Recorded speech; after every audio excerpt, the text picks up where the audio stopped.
Welcome to the Old Souls and Seekers podcast, brought to you by Satori Prime. If you're anything like us, you've been around and around the personal development and mindset block quite a few times. You've read the books, watched the videos, attended the seminars, and even worked with a coach or two, and yet you still find yourself searching for more. You may even feel stuck or that you should be farther along than where you are right now. And after doing over a decade of mindset work, we've come to this realization. Mindset work is like a small hit of dopamine that distracts you from your true work. You get these little hits of feeling better, only to be met with the same underlying conditions and patterns over and over again. Now, mindset was an important part of your evolution as well as ours, but it hits a plateau, and now you find yourself ready for that deeper layer of growth and expansion. If you're listening to this podcast, then you're ready to get off that Ferris wheel. This podcast is only for those that are ready to dive deep and do the real inner healing work. For those that are ready to move past more information into actual experiences. If you're looking for more understanding, then you've come to the wrong place. This is a home for old souls ready to fully embrace and remember who they truly are. Ready to make a profound difference in their lives and in the lives of others. So welcome home, dear one. We're excited to be part of your journey. All right. Well, today's topic is going to be around healing. And that's a really very broad topic, and one that I've been privy to personally investigating for about 20 years. And I'll introduce Mandy in just a second, but how long have you been working on the healing arts, I would say? Like 25 years? Yeah. So no, longer. Mandy was very fortunate to be introduced to meditative practices, I think as early as 9 years old, right? If I got that right. Yes. Yeah. So hi everybody. Before we get into all the training today, if you don't know who this lovely lady is, once in a while you'll see her in a goofy or beautiful picture on the group website, depending on what kind of mood I'm in. And this is my beautiful wife, my beautiful partner, an incredible mother, and I think we both feel incredibly fortunate to be on a path and the level of curiosity, interest, just of being in a partnership that's surrounded by a desire to grow, a desire to enlighten, a desire to expand, a desire to be conscious. I'm certainly, and you guys can say in the chat box, that a lot of you guys are in situations, whether you're in a partnership, relationship, or with family, or even maybe around business, where you are this curious growth seeker, somebody who's defiantly wanting to grow, and then you find yourself in situations where you're in a partnership where maybe there's no alignment, at least right now, in terms of their curiosity, and that might create some dissonance in the relationship or challenges. So if you're one of those people and you just want to say that you could say, hey, that's me. Mm-hmm. And I could tell you, even though we're both on the growth path and we're very grateful for that, there are still challenges that occur in our relationship, obviously. We go through, never happens.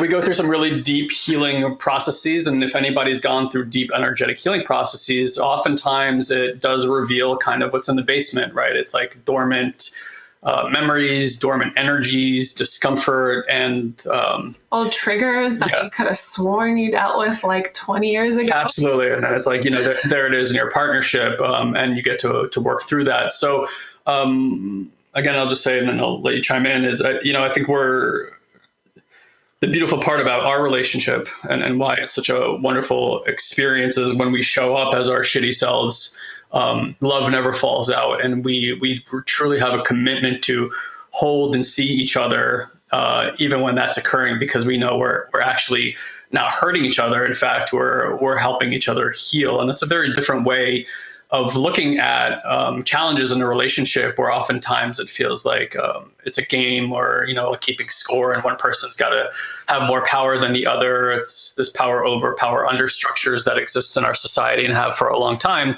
And to an extent, we still see that in our relationship.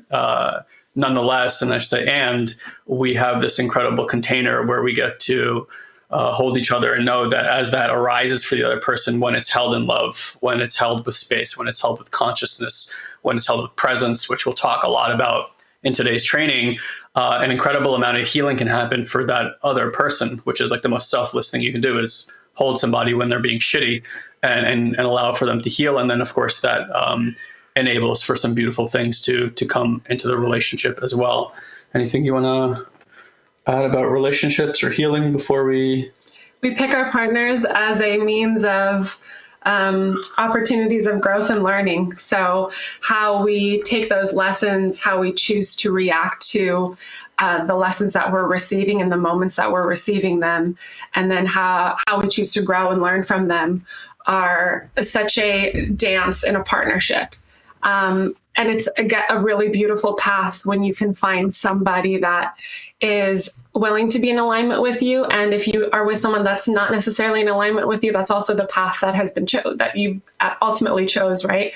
So finding ways to make the most amount of harmony in the maybe more complex and most dynamic situations that we can be in, which is, I'm not used to. Yeah, I know. That's why I'm reminding you the cameras all the way up there. Some of the most complex and dynamic situations we can be in, which is a partnership or relationship. Yeah, awesome. So, look, how many of you guys are in this group and you've been in the healing arts and the personal development space for a while, or however long you've been in the personal development space, or have been trying to heal some aspect of yourself? If you wouldn't mind just giving that a number of years or months, lifetimes. You know, some of you guys are aware of lifetimes that you've been working on certain things. So, look, we don't like to come on to any of these trainings and pretend that because we've done all the work that we have it figured out. The truth, as I see it, is an ever unfolding, dynamic, multidimensional, very complex thing, and our transformation, our truth continues to shift and change as our wisdom changes, as the things that we come into contact with change. And I think just like quantum physics, where, you know, the observer will change kind of where the photons and protons and how reality appears. So we're each having our own kind of unique experience in this very multidimensional reality. So I want you to know that, like, our truth changes all the time. Mm-hmm. All we can ever deliver is what's present for us right now.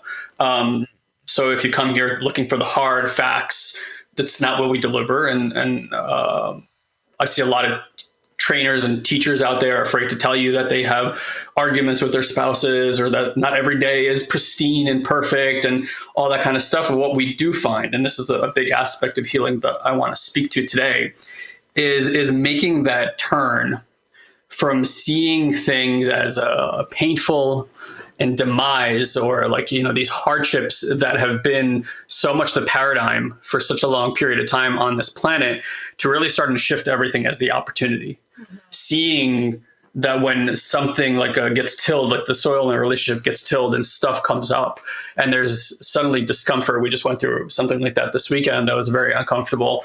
It doesn't mean the relationship is tainted or that something is necessarily wrong. It's just like this next incredible opportunity. Yeah. It's going to mean whatever meaning you give it. So it's easy to feel like maybe this isn't the partner for me if that's what I'm choosing, if that's the lens that I'm choosing to perceive through. But if I'm choosing to see, like, interesting, he's getting triggered, there's something, even though it doesn't feel in the moment that I'm at the cause of it, there's clearly something within me that is creating this sort of reaction within him, to bring it back to myself and realize, interesting, there is healing here and there is a misalignment here that's creating this sort of reaction in another being. And not to put blame on yourself, but more to acknowledge, like, that is a room for growth. That is an opportunity for something to get realigned that maybe you've been working on for years, but there's still this like refining pattern going. It's like if you're carving a statue and you're making the grooves deeper and deeper, it's like getting that groove so deep and so pristine and beautiful and then cleaned out so that there's no little pieces and crumbs in between.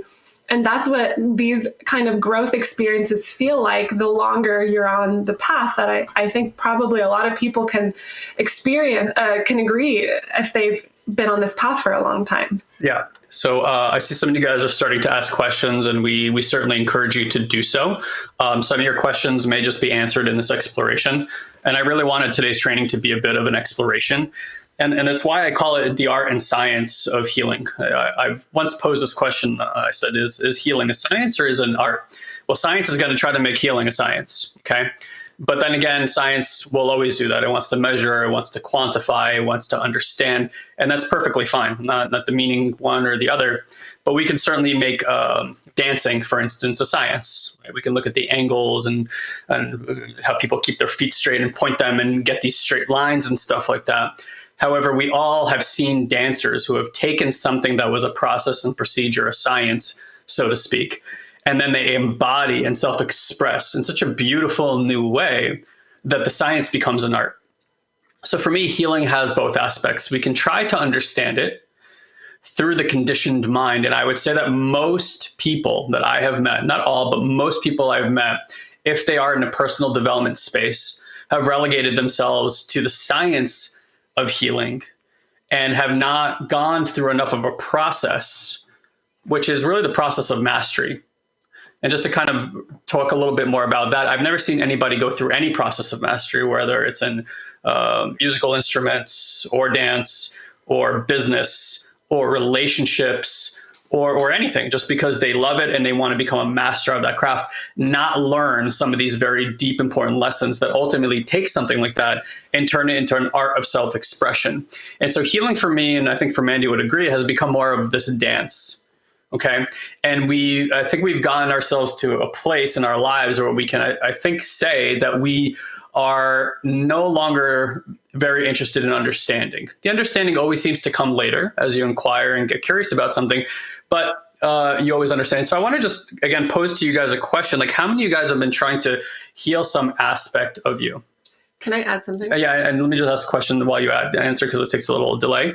How many of you guys have been just putting a lot of effort, a lot of trying to understand what's happening that's creating this difficulty for you, and then no matter how much effort you seem to put into it, it doesn't really seem to move? Go ahead, please add. I would just add, understanding is a foundational human experience that the brain it's the only mechanism the brain strives for, is constant understanding and organization and categorization of what the world is to make it as efficient as possible in the brain's experience in order to give us what it believes the most clean experience. So it's hard to, I know it can be challenging to say to stop understanding and just be in the experience. I think it's a choice of choosing to surrender to the understanding and allowing space, if the understanding is going to come and it serves a purpose, that it will do that at the appropriate time. Having faith and trust that understanding will come when it needs to. And if it does not come, having faith and trust that it's not important. And having the sort of the courage and also the commitment to surrender to allowing things to come without an understanding, simply following what we would describe as following the energies to the next thing, to the next step.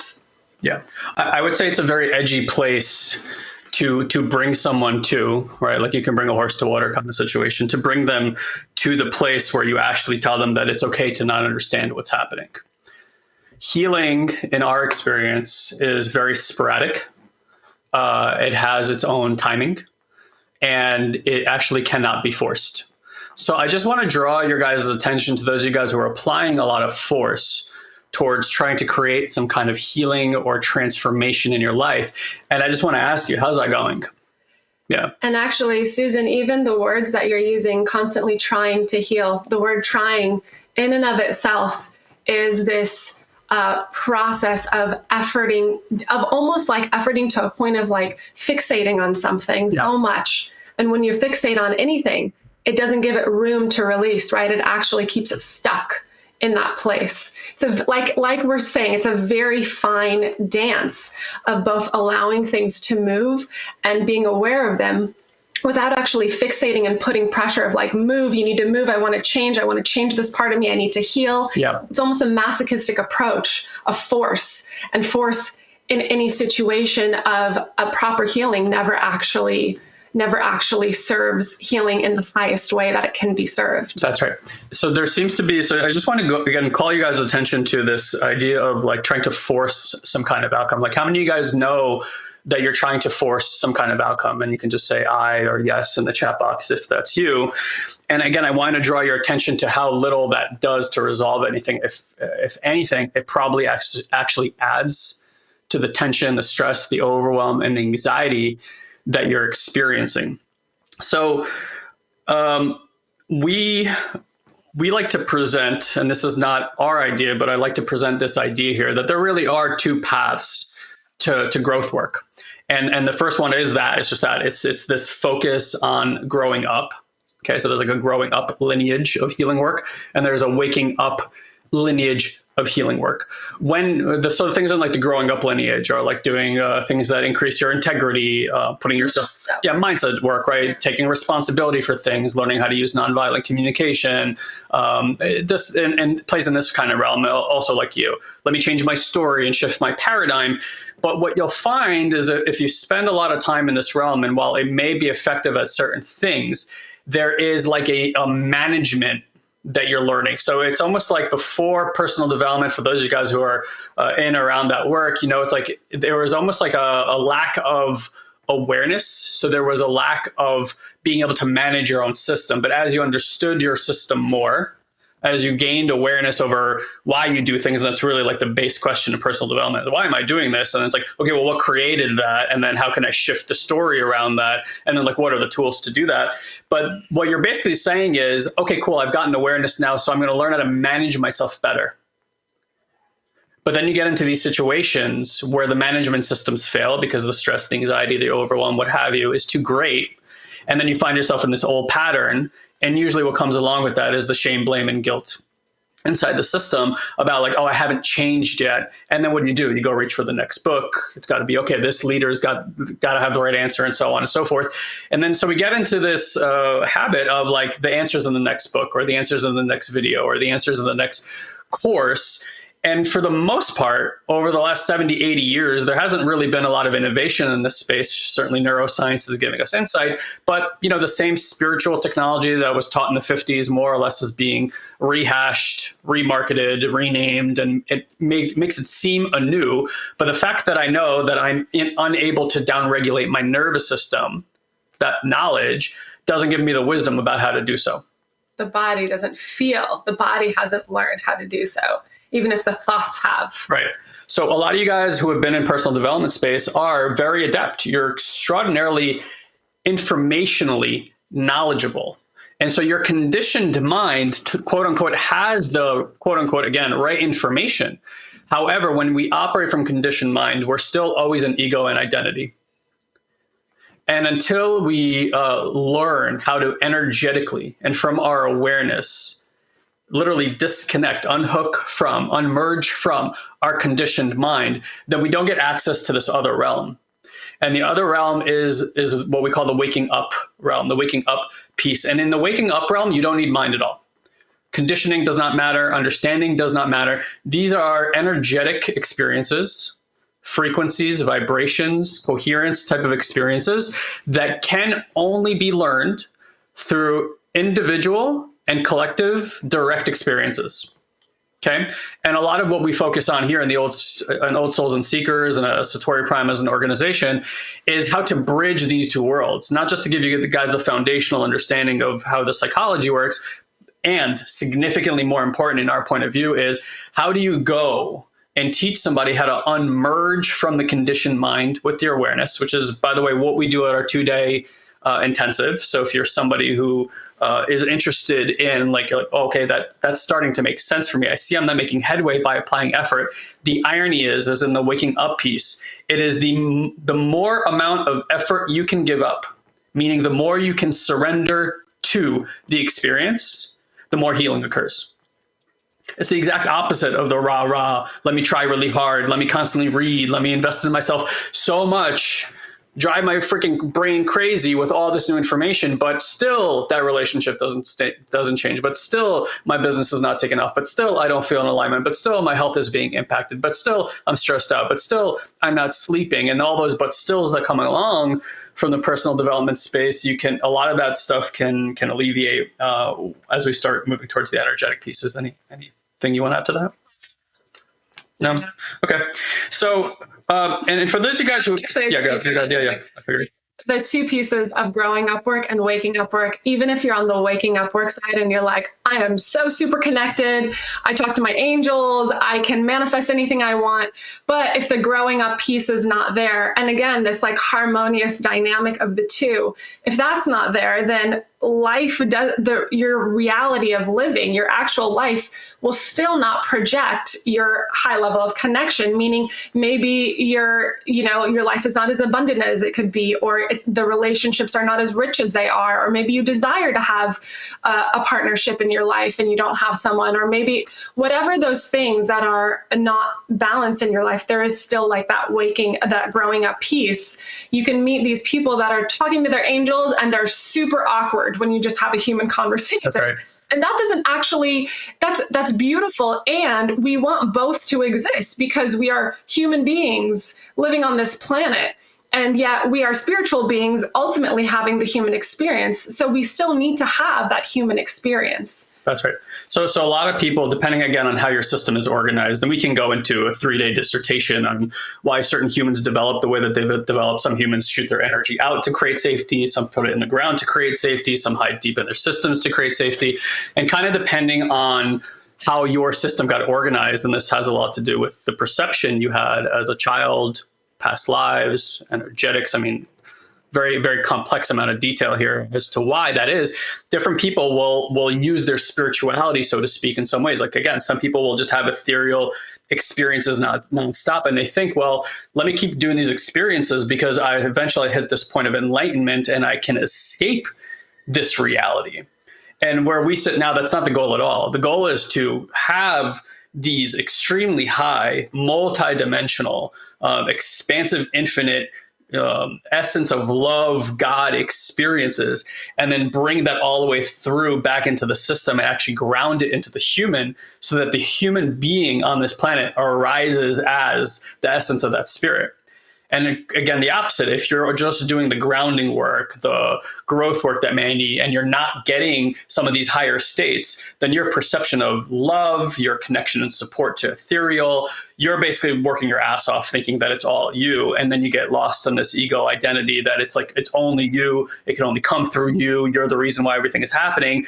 And then you'll find yourself in places perhaps where you want to heal something, and you don't feel like you're able to, and you don't understand why. And it's because healing it's not a one-on-one sport. It's just not. It is a participation of you and a lot of these other energetic spiritual consciousness systems that exist that can significantly help you with all these different aspects. Go ahead, love. If you're feeling lost, especially, like I saw a few people in the chat writing, feeling lost as to even where to start, or noticing that these triggers come up and not even realizing, just being able to identify, oh, this is a trigger. Oh, now what the hell do I do with that? Right? What do we do about this? That's the beautiful thing about coming to this planet and having a human experience, is that we're supposed to have experiences in connection, in community with other people. And when we lived in tribes, the hundreds of thousands of years ago, whenever this planet was first populated, it was in a more tribal communal form, and we have gotten so far away from that it is so important to find like these sort of group fields where we can do group field meditations together, where we can support each other in being a mirror for someone else to see their own truth. Because if you're looking in the mirror but you're looking through a distorted lens, it's very hard to see truth. That's right. So to have someone there and reflect truth to you is a phenomenal gift. There is no amount of money in the world that can express the amount of the amount that it's going to give you in terms of how it's going to change your life, in terms of how it's going to impact you on a spiritual level, emotional level, even physical level, like the physical body will even change when it becomes more aligned with its truth.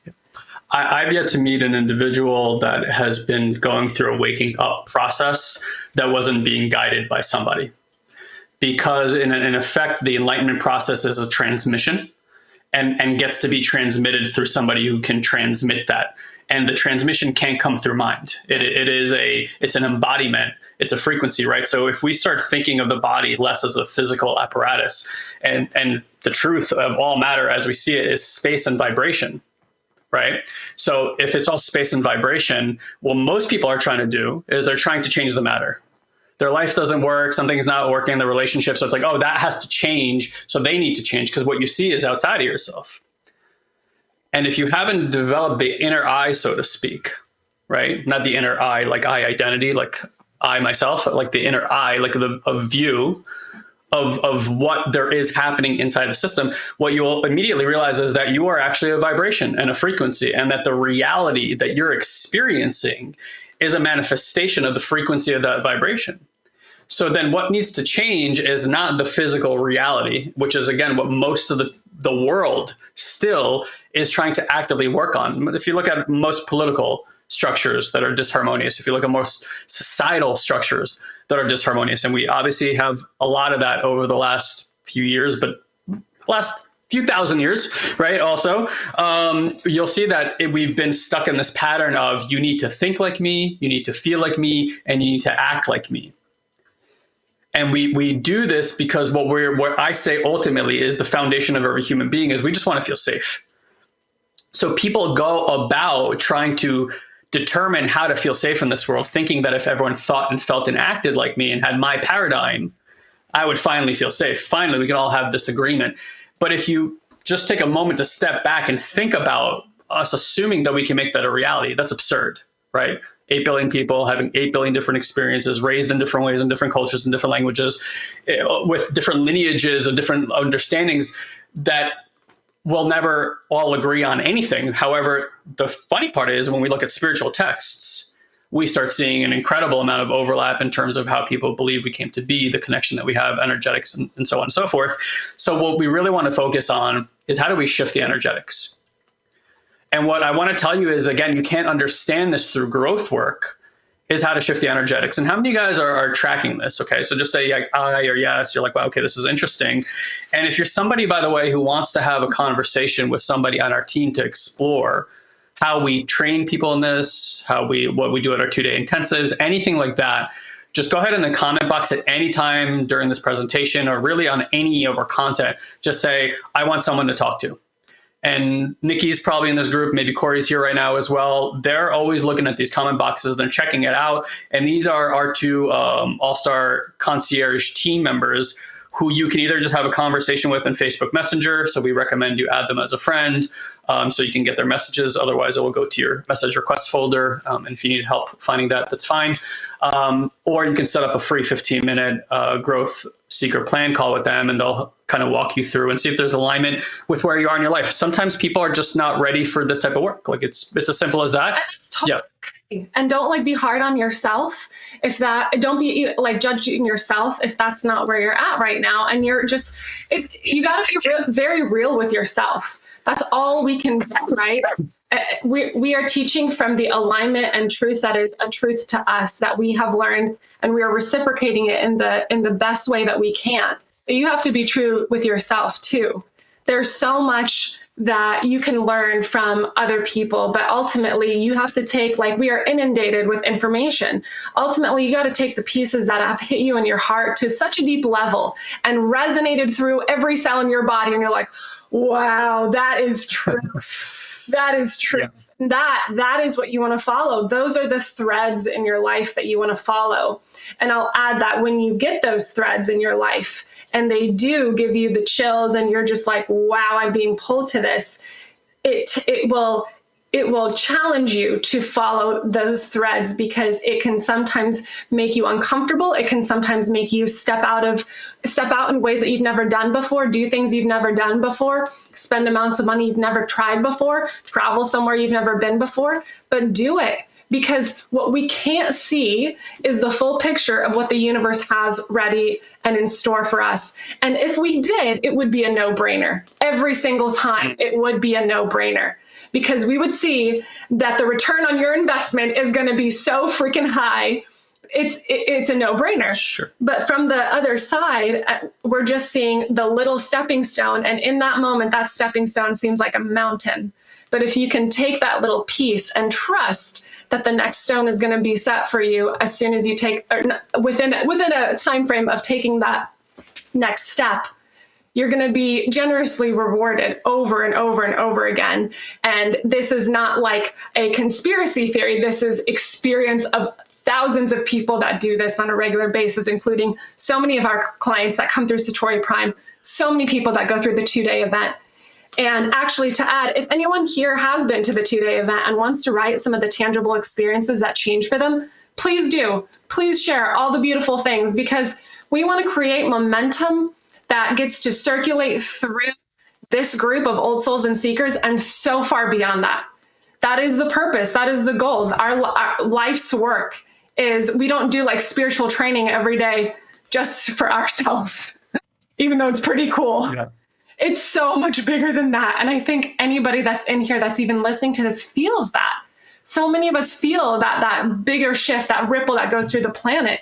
It is possible when we get to activate ourselves in a way that can influence in the highest way. Yeah, that's really beautiful. Yeah. So again, if you guys do want to talk to somebody, just make it super clear. You don't have to write, please reach out to me, but don't be like, just make sure you're very clear so we know, so you don't feel like, oh, they didn't reach out to me, because we want to talk to you. We want to talk to as many of you as possible that are willing to at least explore this conversation. And here's what I want to tell you. So so most of you guys, if I say like, where are you? Like, point to where you are. Like, where's your experience of life coming from? Most people point at their head. Okay. They point at their head. And it's like, this is where I'm located. And it makes sense, because it seems like we're seeing from the eyes, and, then the information is getting processed in some way. But the reality is not so much that you're located here. It's that we've been conditioned and trained to be located here. And what we initially do with our work, and for those of you guys who, by the way, are doing the meditations in the group, which we highly, highly encourage you to do, it's the beginning. It's us introducing you to these techniques, to this foundational work of how to disconnect from your conditioned mind and open up your system into a field consciousness.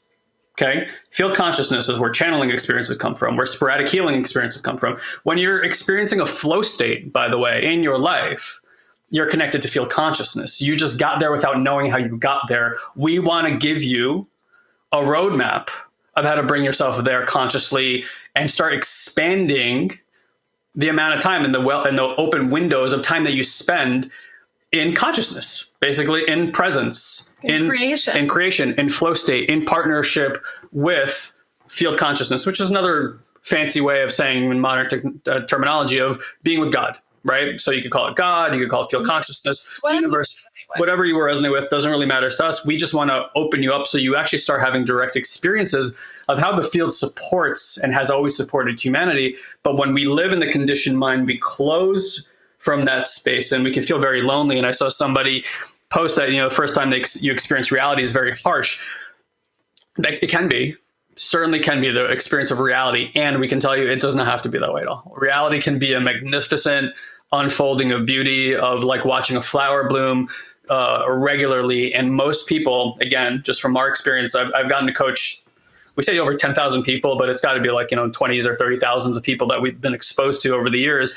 And we can tell you that most people, even when we say the word well-being, you have a definition of what that means, and it's not what we're talking about. And I would say it's the same thing for truth or happiness or love. We have a conditioned understanding of these things. And so we strive to attract or collect the things that we've been marketed to or even passed down through our lineage. I just want you guys to get, most people are not joyous beings And then they're training other people how to be joyous, go to school, get a job, do these things. And it's like, well, the person that's telling you that is not in joy, is not living in alignment, is not living in well-being.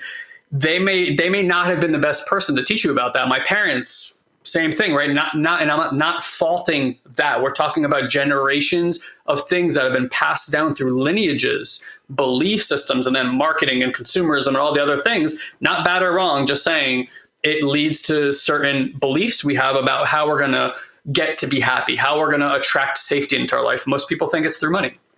And we can tell you, we've worked with and coached many, many very, very wealthy people.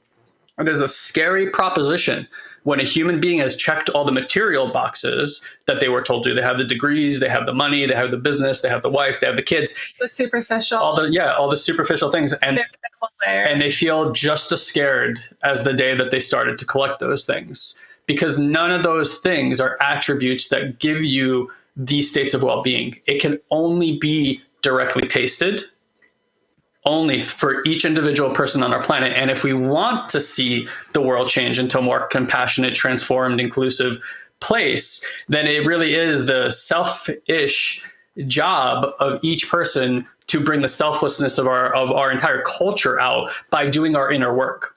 So for those of you guys who are having trouble in your relationships, I understand that they may be perpetrating something upon you, and that's what it feels like in the relationship.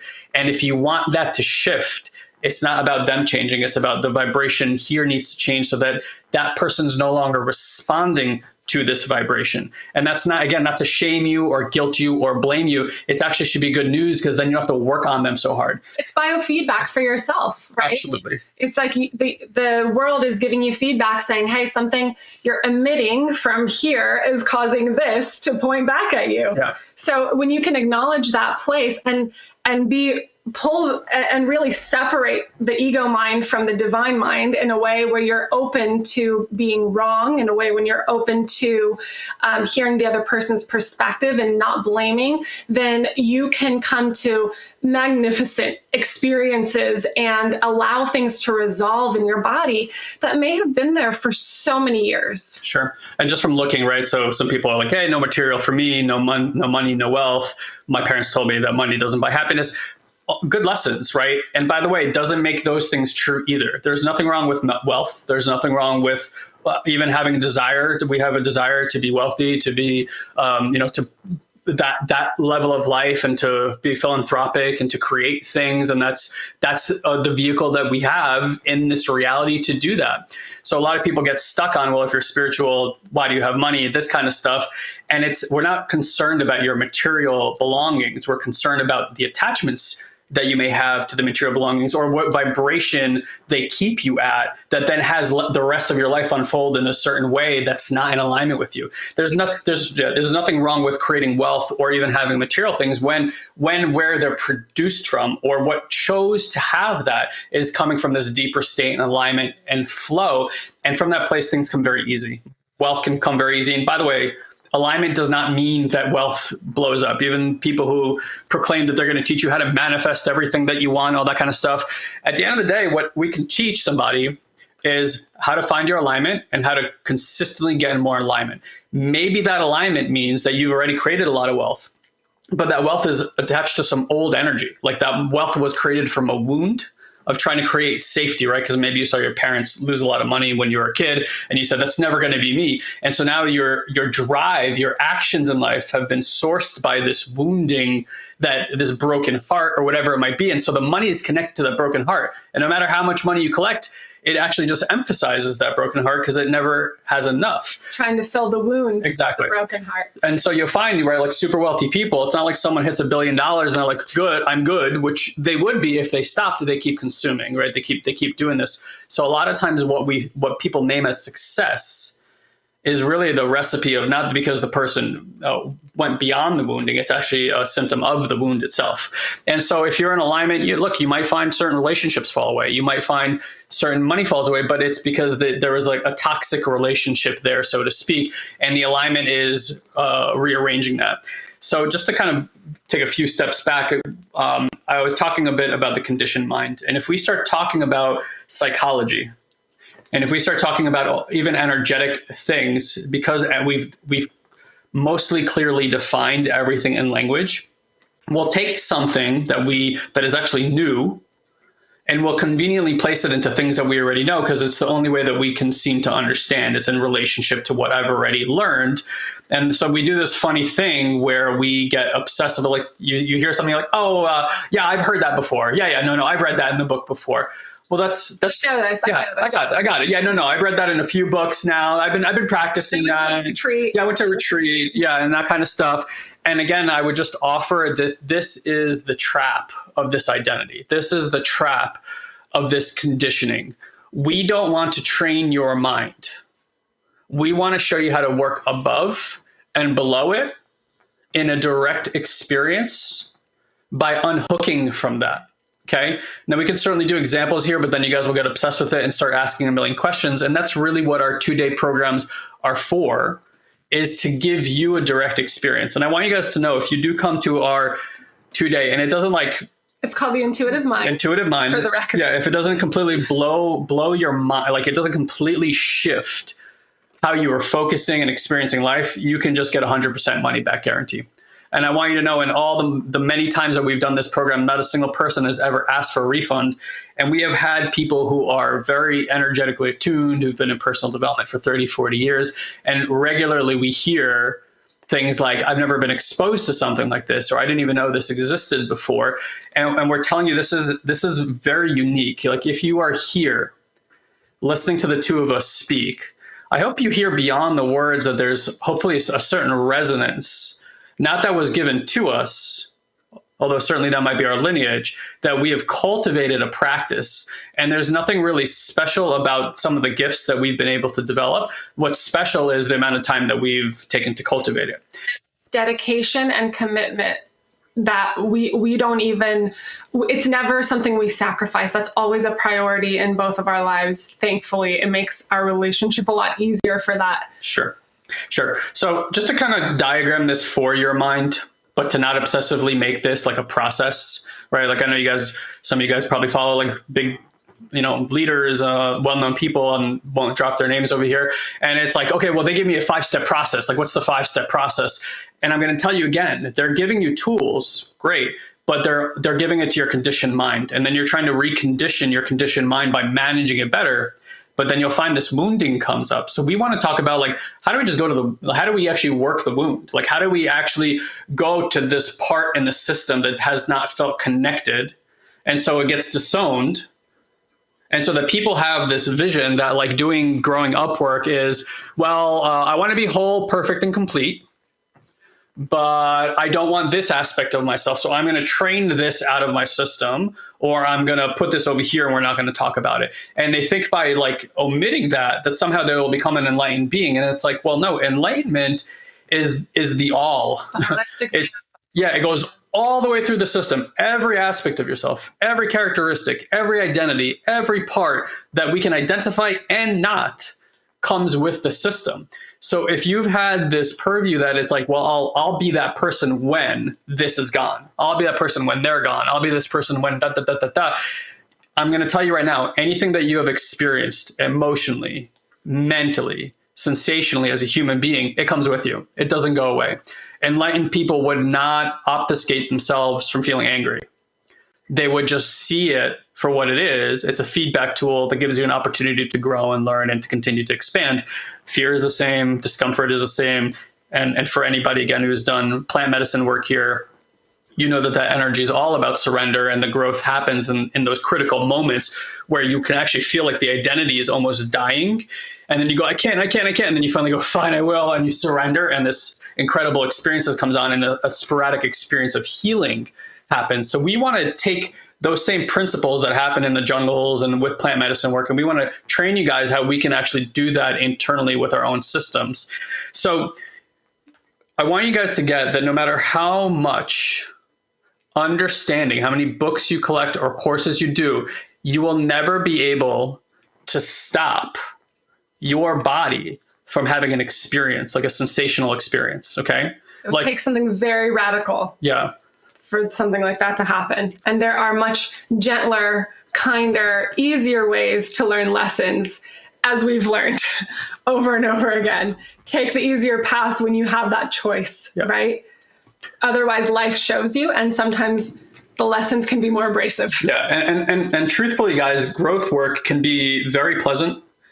We have found now, and again, it's taken quite some time to cultivate it to this point, where it's like actually sitting in well-being, a lot more work happens than going into the dirt and, oh, why did this happen? And the painful experiences, and just as much can clear through the system in a state of flow and well-being. I would say even more so than going into a lot of where the therapies, they will take you into the re-traumatization. They will take you to the event. They will explain to you why it happens, and they will ask you to feel the emotions that happen there. And what they're missing in a way, because it's focused on growing up and not waking up, is that you are still identified with your mind during that experience. You haven't learned how to raise the awareness, so to speak, or change the vibration, where what we call is unmerging from the mind. And the healing actually happens when the sensation is experienced through the body, but the mind is not merged into the identity. So then the energy can actually liberate and move through the body cleanly. And what ends up happening is the sensation disappears, and then the mind no longer has to run a program to protect itself from that sensation. The energy changes in the body first, then the mind can reorganize, because the mind is a byproduct of a bunch of energetic structures that are condensed into matter, right? When you look at it from a foundational physics, quantum physics point of view. Yeah. So that's a really important thing, guys. If you walk into a room, when we used to do that and spend time with people, or you sit down next to a person and you suddenly have this feeling in your body and you're like, oh, I don't feel safe right now. And then maybe sometimes you force yourself to stay there in your awkwardness and your anxiety. Like I have an anxious system, so I totally understand that. I'm very sensitive. Other people's energetics can shift my energetics. Used to be rather easily. Now I'm much more centered and grounded in my system, so that doesn't happen quite as often. But we all know we've been in situations where it's like, I just don't feel good. I don't know why I don't feel good, but I don't feel good here. And there's a discomfort that arises in the system. There's not enough training that you can do to stop that from feeling that feeling right there. Okay. And if you're not even aware that you have that feeling, and then you force yourself and you actually put pain into your system, you're actually re-traumatizing your own system as you're there, because you're not being present with it. You're not being in alignment with your system. And you're actually going through the same experiences you went through as a child, where it's like, maybe mom and dad like locked you in the room and, didn't let you out or something, and you didn't feel safe. And now it's like, there you are locking yourself into the room and not letting yourself feel safe. And now you're both the perpetrator and the victim in your own system. So I call this kind of like the lightning and thunder effect, right? Like we always see the lightning drop first. You see the light, because light moves quicker than sound. And then the sound can come many seconds later sometimes. And this is kind of how it works with our bodies too. The sensation always occurs first. By the time you've called it an emotion, like I'm uncomfortable or I'm feeling anxious, that's already the mind having a look-see, right, down at the body. And it's been given some kind of definition, some conditioned definition that's been passed down that you've understood through perceptions and experiences that you've had. And it's naming it something. And now it's like, and now I'm going to deal with it. So that's like the thunder, but the lightning is the sensation. And so again, it doesn't matter how much information you collect, that sensation is coming. And if you don't know how to, quote unquote, view that sensation from awareness, and you only view that sensation from conditioned mind, then what ends up happening is you view it and you re-traumatize, because you loop in the energy, and the energy doesn't actually resolve or metabolize from the system. It loops. And some of you guys know you sit in experiences a long time, you try to go to bed, and there it is. And maybe you can put it off. Maybe you grab a cigarette, maybe you go have sex, maybe you take some drugs. I'm just being real here, right? Like all the things that we all do to kind of try to move energy away, but then you go to bed and you quiet yourself down and the mind is churning, because what ends up happening is anytime we quiet or slow down, the truth is always right there. The truth of ourselves, the truth of our experience is always right there. And it's why a lot of people keep themselves very busy, because the discomfort inside their system of that truth, of the heartbreak, of the loneliness, of the despair, of the depression, call it what you will, right? All these different things of the addictions are always right there when we slow down enough to be present with them.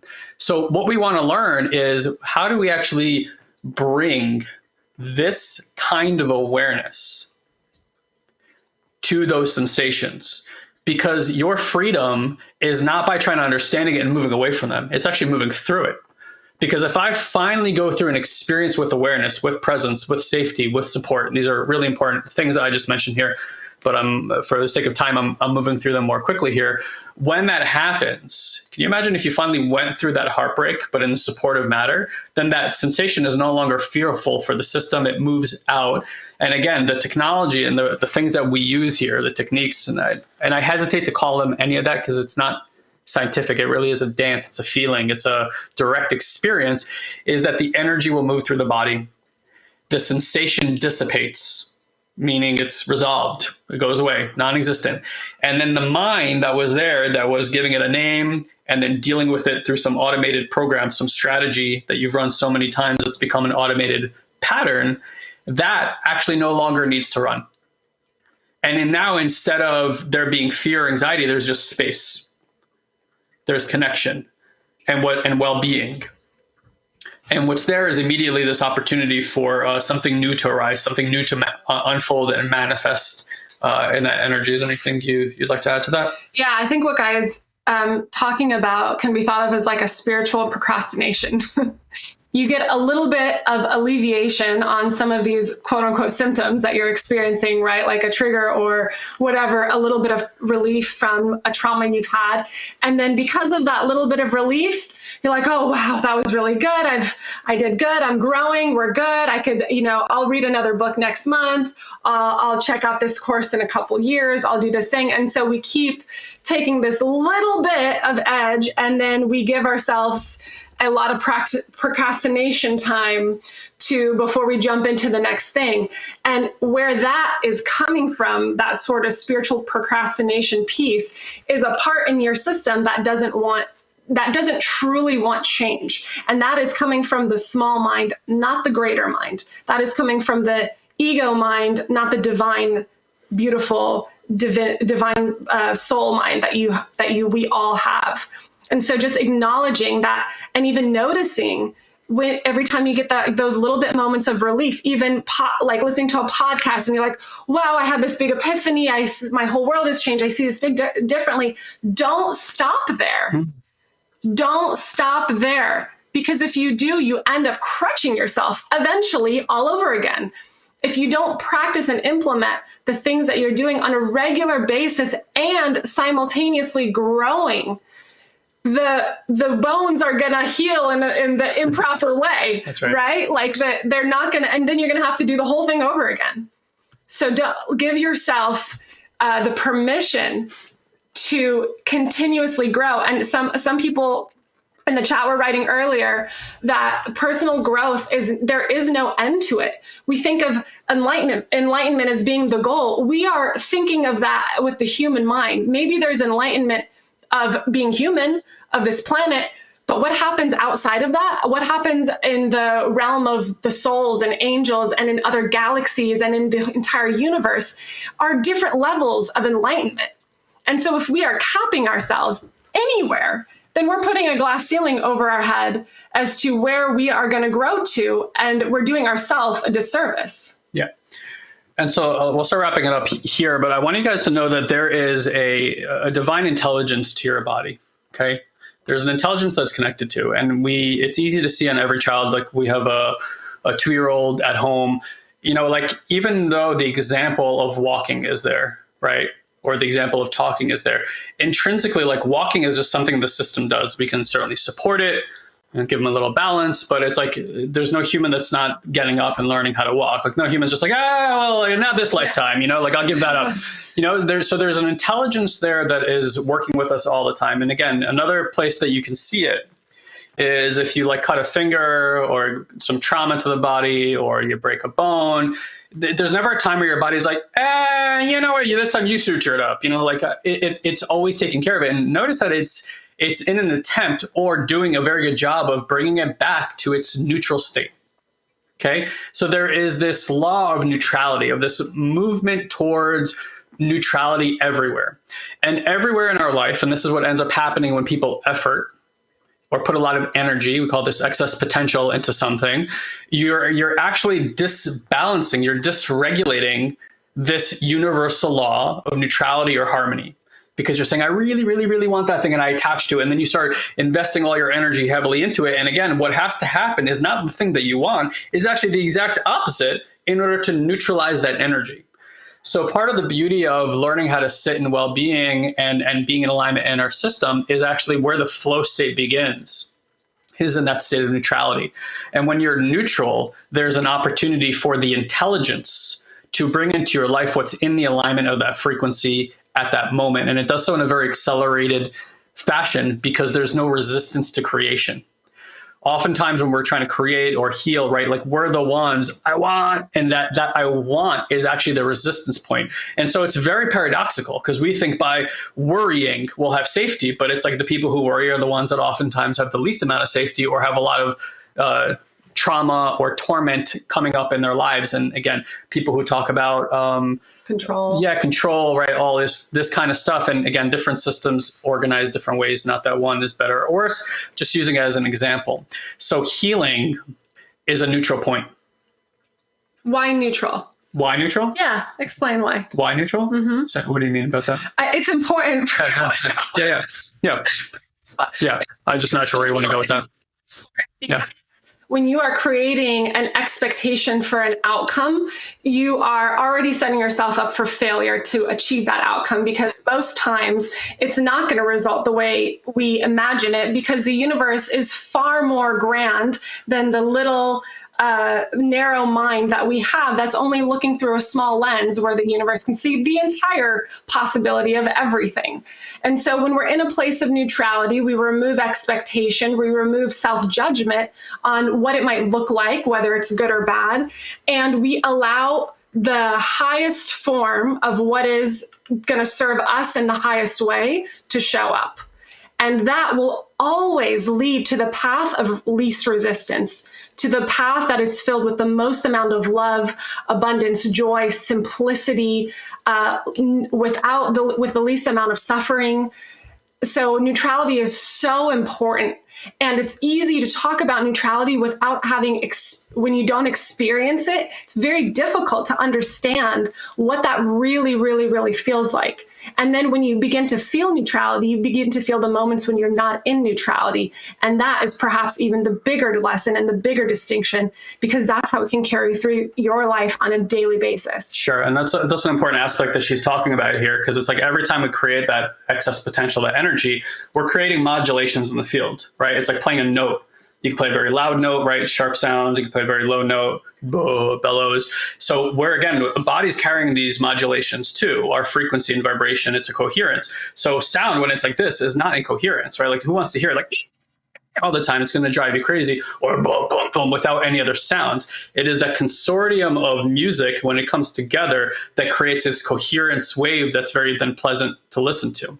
So we know, again, when you're creating excess potential, I want, boom, right? And it creates these ripples. And then so you would end up experiencing a lot of these modulations, highs, lows, highs, lows, highs, lows, so to speak. When you're in a low vibration, then the waves are very long and you stay in experiences for a long period of time. And you're like, why is this not ending? Well, you're in a low vibrational frequency. So high and low vibration doesn't necessarily mean good or bad. It points at different experiences, but neutral is these very gentle modulations. Like, I don't want to be on the ocean when there are 10 to 30 foot swells. That scares the living shit out of me. But so when you're in your life and you have these huge modulations, your system is going through the same thing. It's panicking. It's having anxiety and fear. I don't know about you. I don't make great decisions when I'm in a fight or flight and panic response. I also don't make great decisions when I'm feeling thick and everything is murky and I'm angry or whatever it might be, right? I don't make great choices in my life because I'm not in alignment with myself.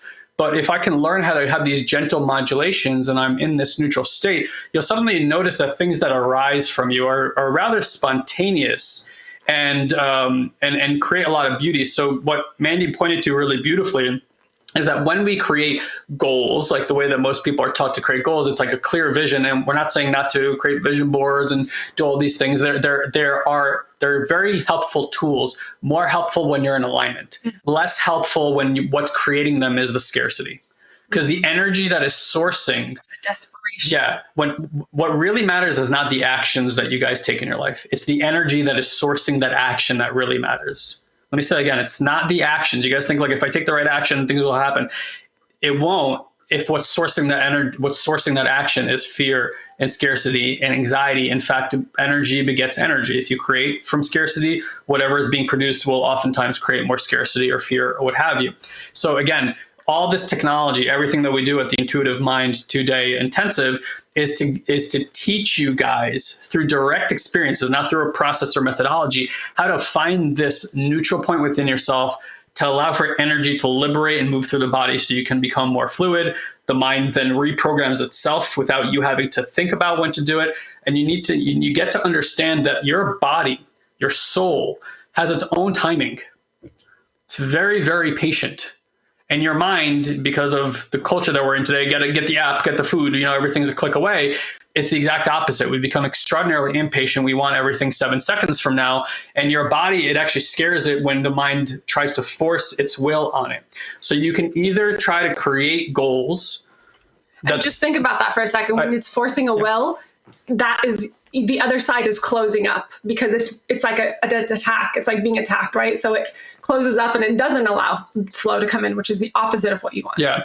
So you can either create from the conditioned mind, which is what you've been told is success, and it's this very narrow field. And you can try to keep trying to go through that, but it's like, it's like trying to drive a car through 2 walls that are too thin for it.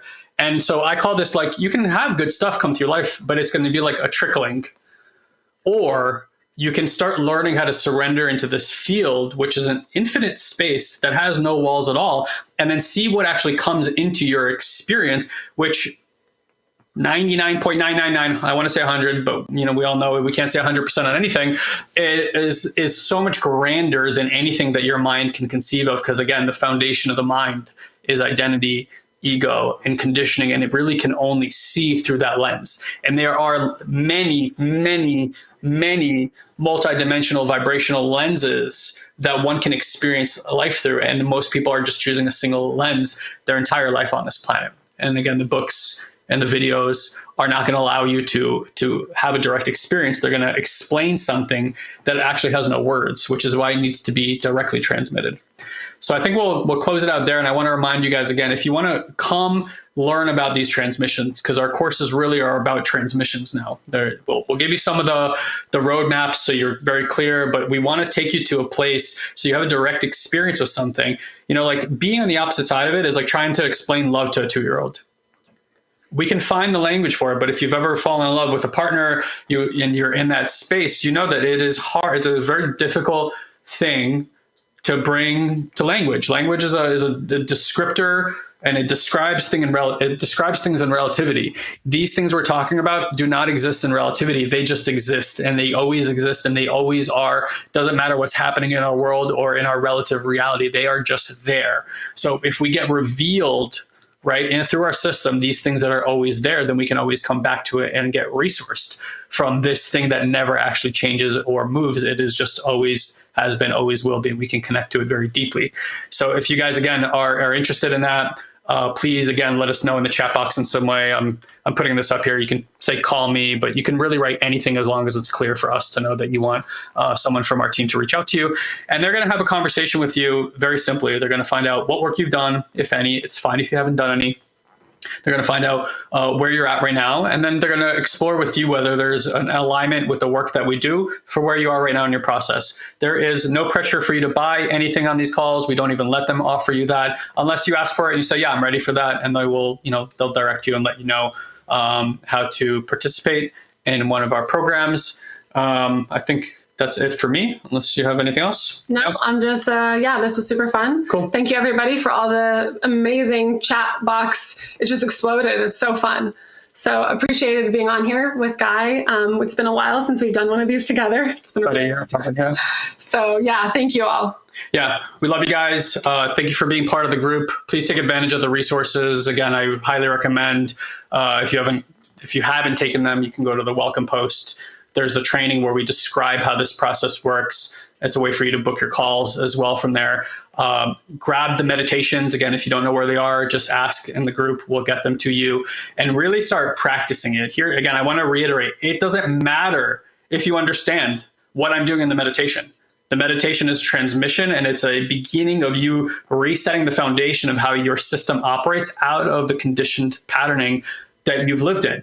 And healing, sporadic healing happens to people all the time that participate in this meditation. You don't need to understand how it works. You don't need to understand that when you go over to a light switch, that, all the stuff that happens that makes that light bulb come on. But, if you hit that switch, the light comes on. This is the same thing. You hit that switch, the light's going to come on. And we can't give it to you. It's something you choose. It's something you cultivate. We're not the source of it or anything like that. We're really just the guides that can transmit these frequencies that we've cultivated in our systems to awaken them and point to them in your own system. And that's really what our programs are all about. All right, my friends, we love you very much. Thank you for being here and participating. We will see you next Tuesday. And for anybody watching on the replay, again, if you need support, just let us know in the comment box as well. Bye, guys. Love you. Thank you, dear one, for choosing to share a bit of your day with us. We value you greatly. And as a way to give back and help you to deepen these practices, we want to invite you to join our incredible community on Facebook. You can do so easily by going to joinoldsouls.com and ask for an invite. This is our private community where old souls and seekers are able to grow and share their journey with others. We hold exclusive weekly live streams, we answer your personal questions, and offer valuable insights that we won't be able to share here on the podcast. So again, just head to joinoldsouls.com and grab your invite today. And as always, if you enjoy this podcast, please head to iTunes and leave us a review. It's the only way other people can find this show. So if it's making a difference in your life, please share the love. Until we meet again, have an amazing week, dear one.